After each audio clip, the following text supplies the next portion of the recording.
Hello everyone. I reached a tipping point recently where I decided I really had to do something to sort the mess in my house out and get things a bit organised and tidy, because I just tend to collect stroke hoard things and put them anywhere where there's a suitable sort of space, and then forget that I've got them, or can't remember where I put them.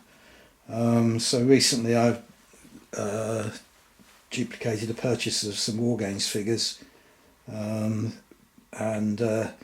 discovered that I already had the set of figures deep in my lead mountain,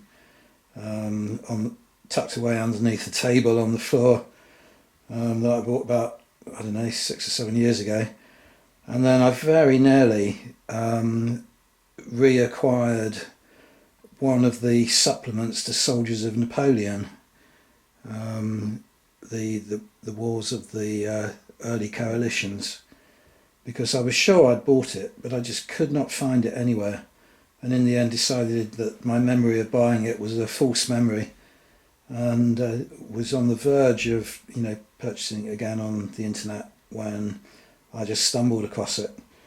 So I decided that in particular Wargames Rules and where I kept them and what I did with them was a big problem. So I got at everything, absolutely everything, every set of rules that I think I have, and this represents 5 decades really of my wargaming hobby and rules that I have purchased. Now, the reason I'm dealing with Wargames rules first of all is that there's a sort of particular problem with them. As you can see, they come in all different shapes and sizes, but also they come with, very often, especially nowadays, I mean in the early days, like back in the 70s when I wargamed, a set of Wargames rules would just be something like this. I think this is 1980s, but they'd be fairly basic, homebrewed, fairly dull, to be honest. Dense writing, but in something like that, and as time's gone on, obviously the Games Workshop Warhammer kind of philosophies have found their way into the hobby, and usually Wargames rules nowadays are much glossier productions. I'm not saying it's a bad thing; it's just the way things have changed. But they also, you get cards, you get tokens. You often have to print out different sort of laminated things, like not just quick reference sheets, but you often have cards to represent the players, and you put tokens on the card to show their damage, or you tick boxes off, something like that. So in the end it becomes really difficult to put them all in one place. How could you keep something like never mind the bill hooks and all the soldiers of rules in one place on the bookshelf, when there are something like 6 different sets of cards there? Do you put them on the bookshelf, or do you put them somewhere else? If you put them somewhere else, then they begin to get separated and you begin to forget where you've put them. I don't know if other people have this problem. So anyway, I'm not going to ramble on this one. What I did, I thought, what I'm going to do is I've ordered some big storage boxes and some of those clear wallets, and I'm going to put each set of rules where they will fit into these wallets, with their cards, with their tokens, accessories, so that they're all together, and then put them in a sort of random manner into the storage boxes. But at least I'll know where they are. I'll know if I'm looking for a set of rules, it's going to be in that area. I won't have to delve through cupboards and under tables on the floor, and in cardboard boxes and all kinds of places where I was keeping all these things. So I decided I'd get them all out, but put them all in one place for the time being until the boxes arrive. And I thought it'd be interesting to make a video about this and talk a little bit about the development of rules over the years, and the changes there's been in the hobby, and the changes there have been to Wargames mechanisms and so on. And I made a video, and it is huge. It's 6 hours 15 minutes long.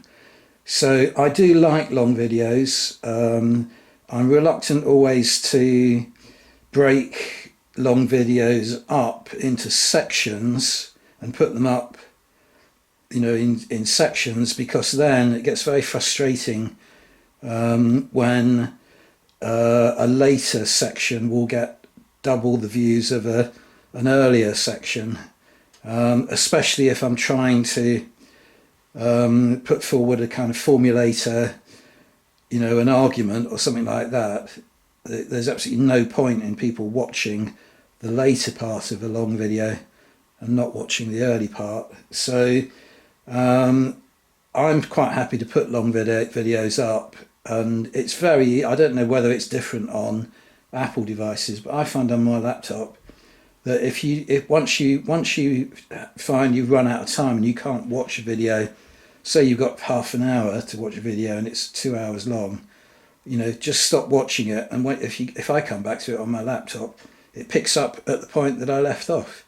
I don't know whether that's different on Apple, but I never understood people's problems with, having long video. You're not obliged to watch it all in one sitting. But even I think 6¼ hours is an unreasonable amount of time.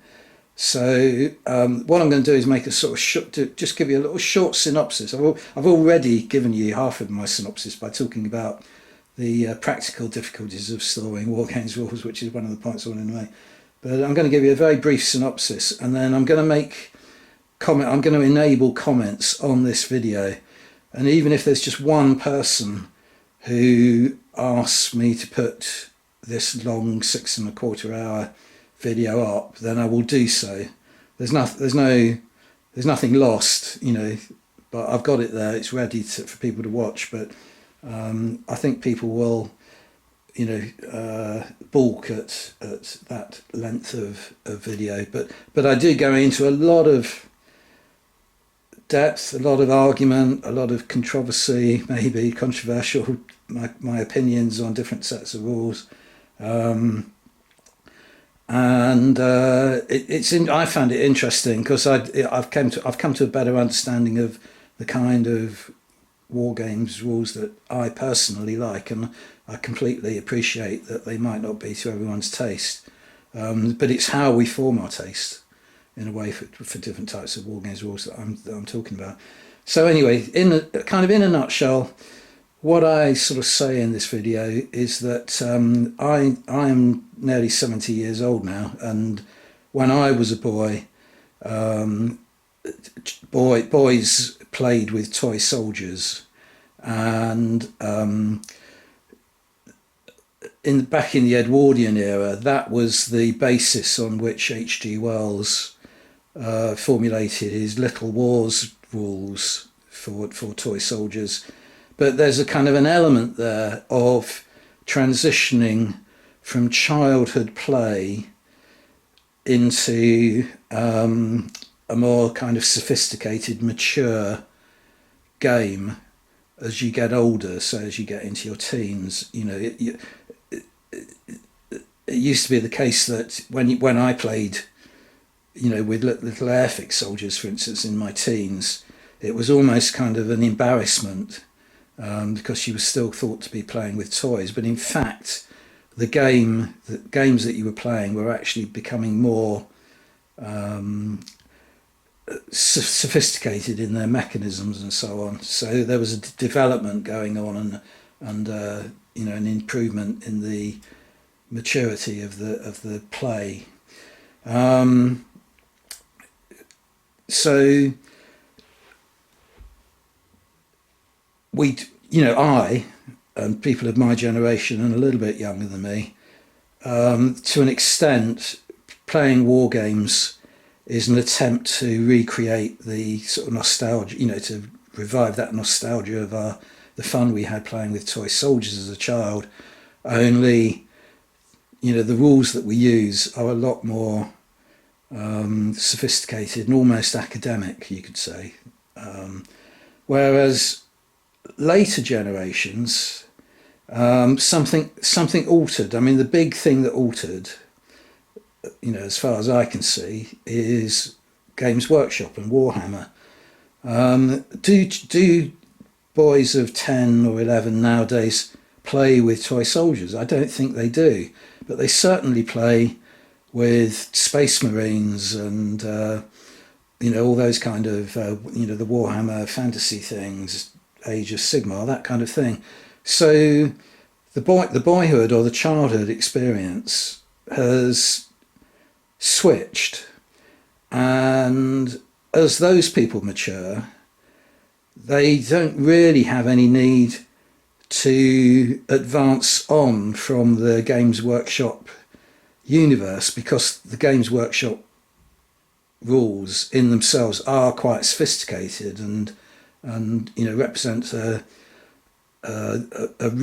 reasonably mature and sort of not difficult to grasp, but it needs a certain amount of mental acuity in order to be able to play Games Workshop games. Whereas when you're a boy, when I was a boy, it doesn't take much mental acuity to roll marbles at toy soldiers and knock them over. So that has been the big difference, I think. But what has it done? What effect has it had on Wargames Rules themselves? Now, prior to Games Workshop, I would argue that as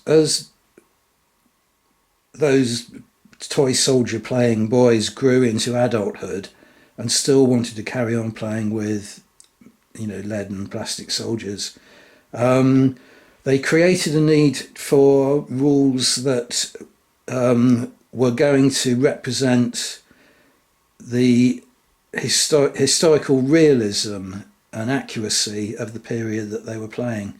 So the rules that came out were very much they were researched a lot in terms of, say, for instance, trying to find details on how many shots a Napoleonic infantryman could get off, in 5 minutes, for instance. And then if the rules stipulated that each turn represented 5 minutes of actual time on the battlefield, then you would know how many musket balls would be fired by that infantry unit, because you just times the rate of fire by the number of figures in it, and then you would get a number of musket balls that were being fired by that unit, and then you would have a factor for the accuracy of those musket balls, because the muskets in those days weren't terribly accurate. You relied on volley fire, so how many casualties would it inflict, that kind of thing. So that was the kind of path that Wargames Rules designers took.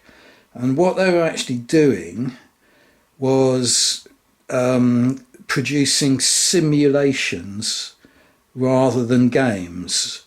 Now, they're not entirely separate. A game and a simulation, you can be seen as being two ends of a spectrum. I mean, if you take the classic Prussian officers game Kriegspiel, which they used for training purposes, Kriegspiel actually means war game. So a simulation can be a game, and a simulation can be fun. I mean, we didn't, war game in my youth, because it was a burden and it was a headache to do. We did it because we enjoyed trying to recreate historical battles on the tabletop, but the war games rules that we had back then were far more of a simulation than they were a game, but they were fun. When you get to now those rules were very kind of, as I tried to show you, were very clunky. They relied on lots of cross-referencing in tables, all that kind of thing. So the games often went very slowly, took a lot of concentration and so on. And there was clearly a need to find mechanisms that sped that process up. And it was when Games Workshop came out and the rules mechanisms in things like 40k and so on, that the wargaming community found, a solution that the games flowed far more quickly without the need to have your head buried in a book of tables and so on.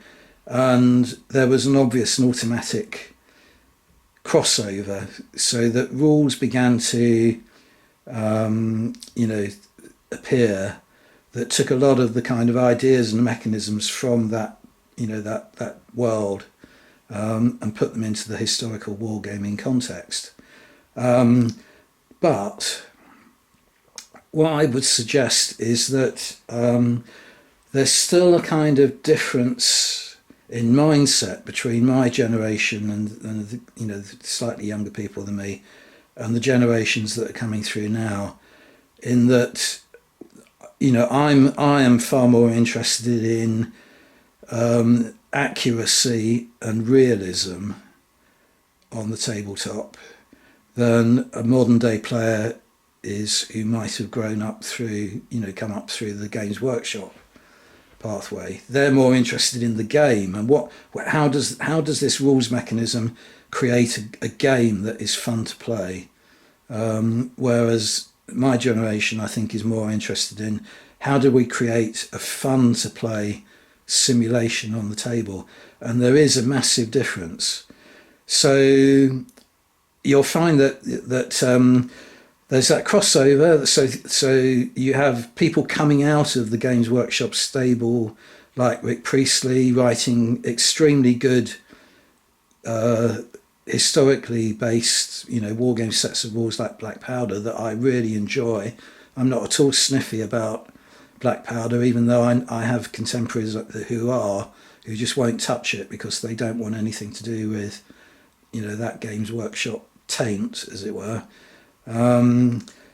So I'm happy with that, but younger people now find it much easier if they are going to get involved in historical wargaming. They they come at it from a different angle, which I think some of us older wargamers don't really appreciate, which is they are simply looking for other worlds that a rule set can be set in. So a classic example of that is probably bolt action. I know more people who moved across from Games Workshop to bolt action than I do any other historical set of rules. And it's simply because what those people are doing is kind of finding parallels between the World War II theatres as they see them and the sci-fi world or the fantasy worlds that Games Workshop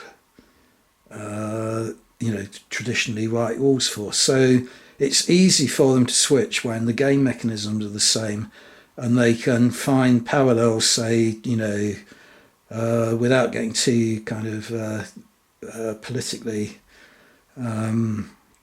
incorrect or anything, but there's probably a lot of similarities between a German SS unit and a Space Marine unit. I mean, I don't know much about the Games Workshop world at all, but do you see what I mean? They can find it easy to switch over.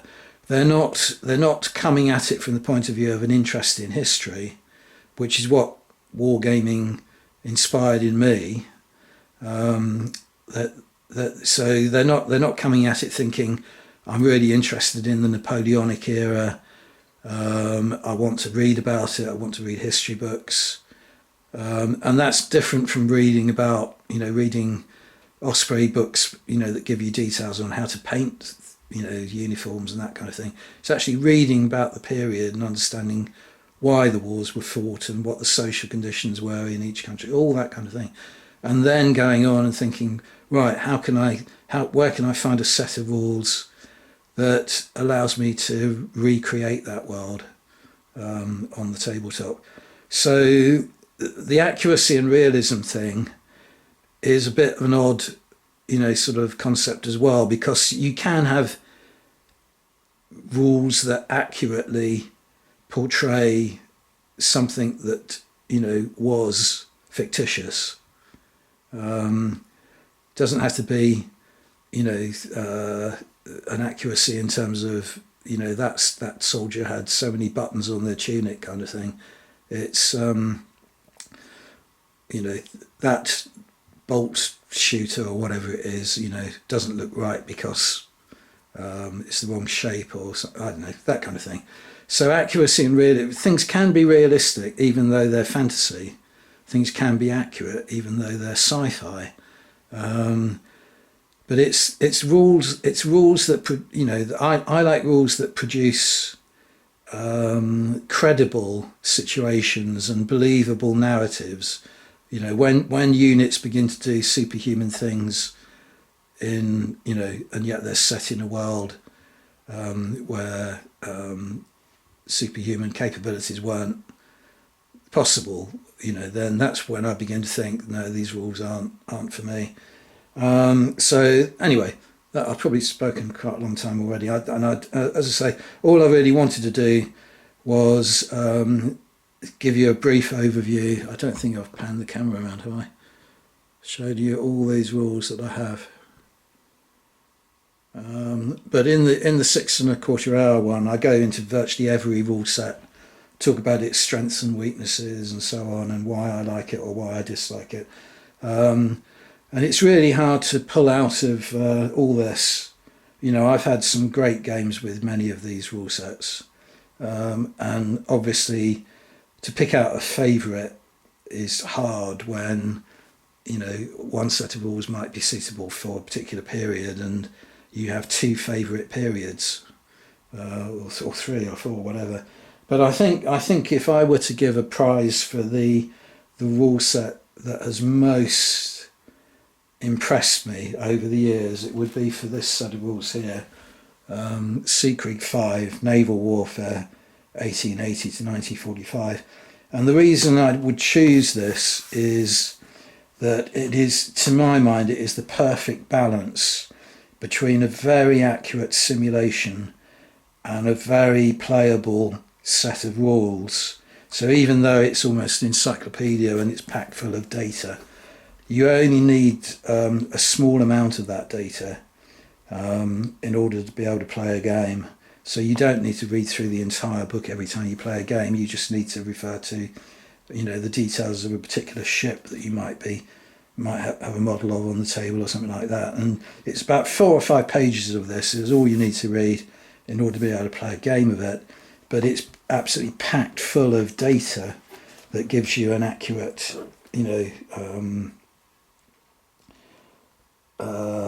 gives you an accurate depiction of whatever game you're playing. I mean, I've just opened it at random here, and there's a data table here which has got the times of sunset and sunrise, for every latitude,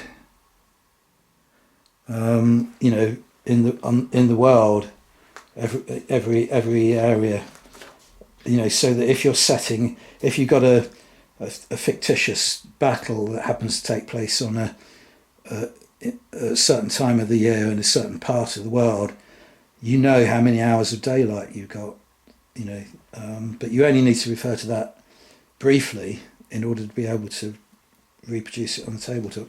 So yeah, Sea Creek 5, I think my all-time favourite set of Wargames Rules, but as I say, it's very difficult to pull any one out and give it prominence, and I don't do that in the longer video.